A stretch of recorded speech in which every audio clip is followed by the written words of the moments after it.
Hey everybody, Josh DiStefano here, pianist, composer, writer, teacher, staying out of the rain and babysitting at the same time. Today I thought I'd talk to you about time.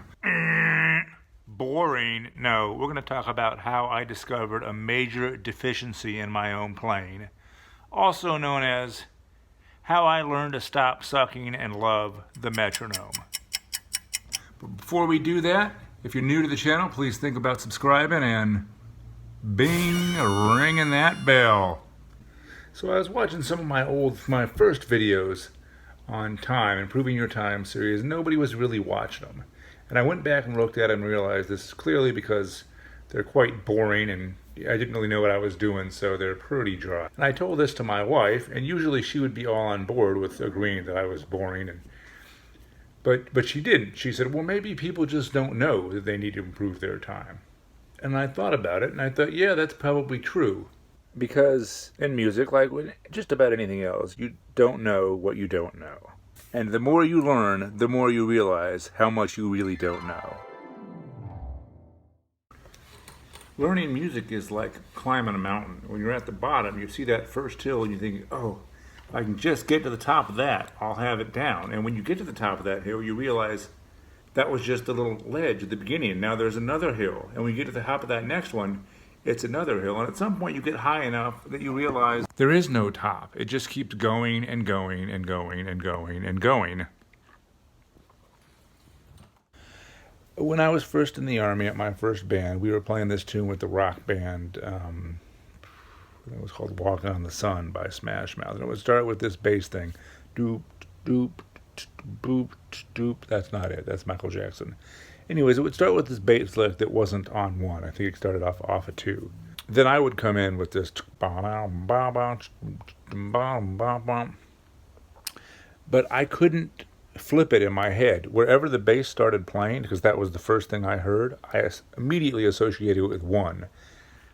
This desire to have the first sound equal the downbeat is why so many people have such a hard time getting used to putting the metronome on 2 and 4. Because you hear that click and you think, 1. And because I was unable to hear anything but 1, I would botch the entrance. And usually by the time I got to the chorus, things would flip back around for everything and it would be better. But I would continuously hose it. And that should have been red flag. A clear indicator that something was off with my time. Okay, so now we skip forward about maybe 10 years. I've significantly improved in this point. I've gotten much better at playing with people. I've learned a lot more. But I still haven't done any work on improving my time.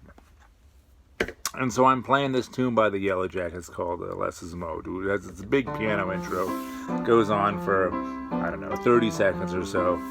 Probably not. About 15 seconds. And I'm just setting the whole thing up. And it was always really shaky. Oh, it's just me. Can I hold it together? Can I hold it together? Boom. And then the band comes in. And then everything is fine. Once the drummer would come in and the bass, everything would lock in. But it was just me. Things were really iffy. So why couldn't I play it?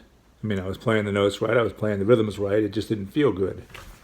So what was the difference? A cop-out would be to say that I'm not as good as Russell Ferrante. And even though that's completely accurate, it's an excuse, I think. This made the light bulb go off. Bing! If I know the notes and I know the rhythms, why does it still sound wrong? There's something else there that I haven't addressed yet. Something else is missing from the playing. And it was a sense of time. I didn't have any sense of time. So that's really where my obsession with time began. Once I started dedicating the hours into improving it, and it's been a long process, I started progressing again. My playing improved. So if you find yourself plateaued musically and you just can't figure out why you're not getting better, and you've never dedicated the hours into improving your sense of time and rhythm, maybe it's time for you to examine that. And you might find that that's what you need to propel you up to the next level. As always, if you've enjoyed the video, please leave me a comment. Tell me what you liked. If you would like to actually learn more about improving your own sense of time, you can check out my series.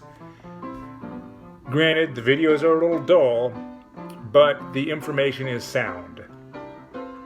So, I'll see you next time.